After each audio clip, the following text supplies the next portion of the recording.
So last year we covered the N64 emulation running on the Nintendo Switch Online service, and you may recall I made a video about it being quite critical of the emulation, and it was really something that I wanted to bring awareness to and make a lot of people understand that this wasn't a particularly great service. We had issues with The Legend of Zelda Ocarina of Time with regards to things like input lag and the lack of fog rendering, as well as other issues when it came to the water temple, for example. There were a lot of issues surrounding the emulation, but I am happy to report that today we're going to take a look at the update to the NSO, which is the 1.2 release that just came out last week, which contains the new game that was added, Banjo-Kazooie. And I am happy to report that Nintendo actually has listened to the criticisms and concerns of the community and come out with some fixes. It's not perfect, but it's certainly a lot better than it used to be. On October of 2021, Nintendo released their expansion pack to the Nintendo Switch Online service, and for the first time would bring Nintendo 64 games to the Nintendo Switch. And the general consensus was, it wasn't very good. There were notable emulation bugs, rendering issues, input lag, crashing, and a substandard multiplayer experience, among other issues. Notably, The Legend of Zelda Ocarina of Time, arguably the best game on the service, offered a substandard emulation experience that was somehow worse than its previous iterations on the Wii Virtual Console and even the GameCube version. As a paid service from Nintendo themselves, we expected better. And unfortunately, the story doesn't end there. Nintendo would release Paper Mario on the Nintendo Switch in December of 2021. Unfortunately, this release contains a glitch that could erase your N64 Switch save data across all games on the service. But it's a new year and Nintendo is starting to turn things around. Let's take a closer look at the 1.2 version that was released just last week for the Nintendo Switch Online. One of the biggest graphical issues with the original NSO release was the water temple room. Now, you've probably already seen this image before. On the original release of the NSO service, the water rendering is broken with no reflections and the water texture itself is incorrect. With the latest 1.2 version, I'm happy to report that Nintendo has fixed the rendering. Well, mostly. As you can see, the reflections and the movement of the water are clearly improved over the original version. However, it's still not completely fixed. As a comparison here, this is how it should look on original hardware. But Nintendo clearly has been performing emulation fixes here, and while it's not completely fixed as mentioned, this is much improved over the original, and it's good to see that they are taking notice. Now, there are still some things that Nintendo needs to resolve, and the biggest issue still is the fog rendering. Now, a lot of people may say, well, this is not a big deal, but again, the fog is an integral part of the Legend of Zelda Ocarina of Time experience. It's unclear as to why fog is not implemented at this time.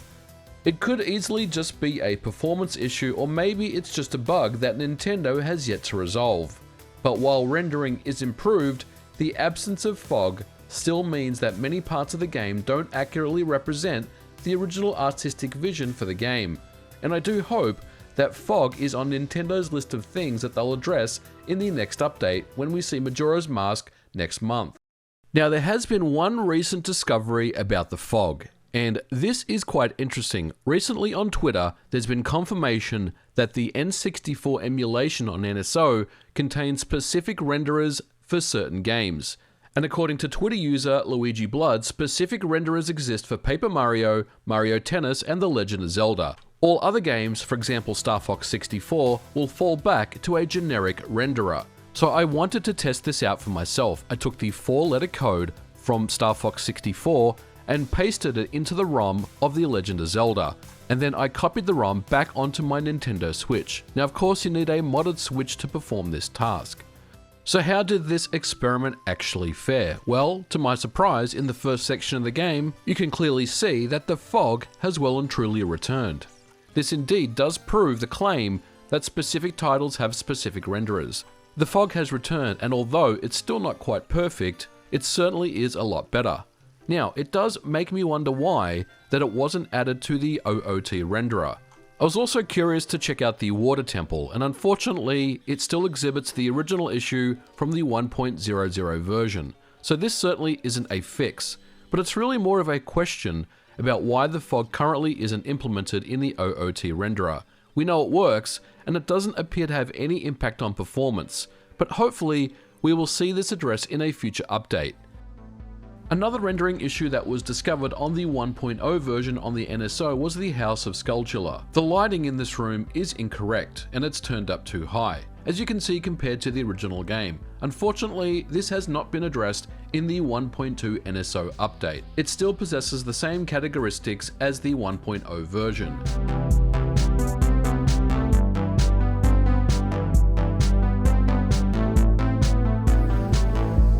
Now, the other thing I'm happy to report is that the input lag has had some work. It's certainly not fixed, but it is better than the original release. And again, it does show me that Nintendo is listening, or at least reading the feedback and trying to address these things.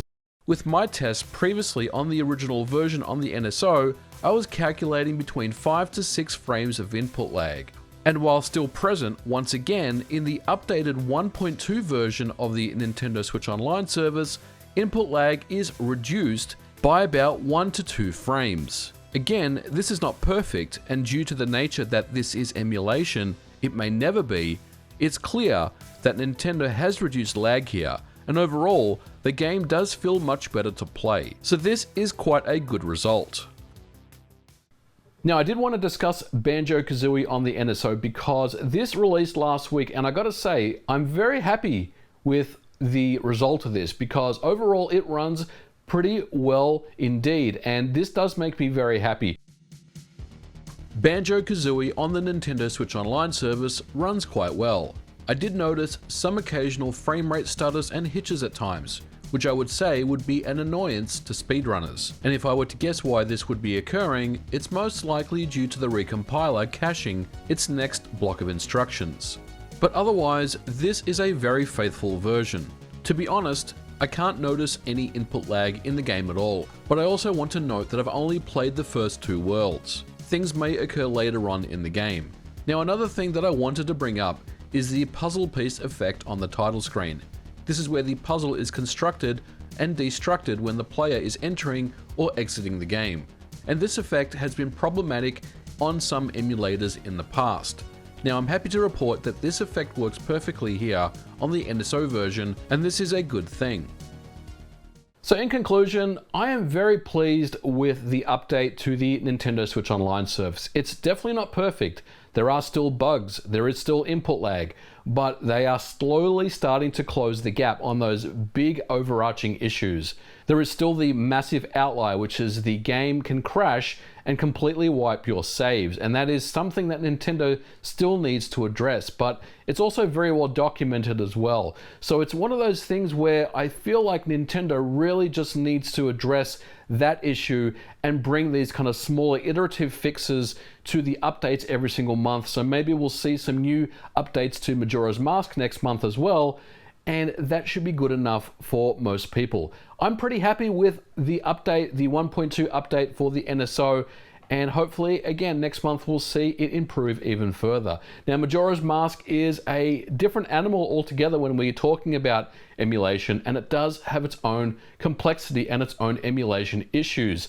Now, this is one thing that is interesting to me because ROM hackers and data miners have already found ways to inject a Majora's Mask ROM into the NSO via homebrew methods, and they're reported that the game runs quite well in its current form, which is very positive to hear because Majora's Mask is a game that not necessarily runs very well on all emulation, and it's one game that I felt like may have some issues running on the NSO, but I'm hearing reports that it does run pretty well.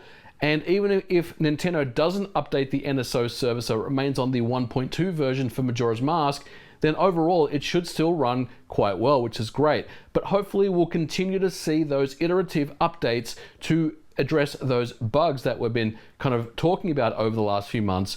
And hopefully, the goal of this really is to get a great N64 experience For the first time, I'm quite happy that Nintendo is starting to take this seriously. I kind of felt like maybe they would never address kind of these underlying issues, but they are starting to address these things, and it does really make me happy to see that. And I'm very much happy to cover it on the channel as well. I don't want to just kind of cover the negative stuff, the bad stuff, and call Nintendo out all the time. I also want to, you know, praise them and say great job and keep up the good work, and this is exactly what's going on here.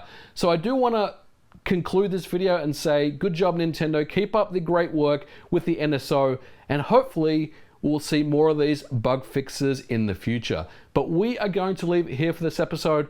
Thank you so much for watching. If you liked it, don't forget to put a like on it, and I'll catch you guys in the next video. Bye for now.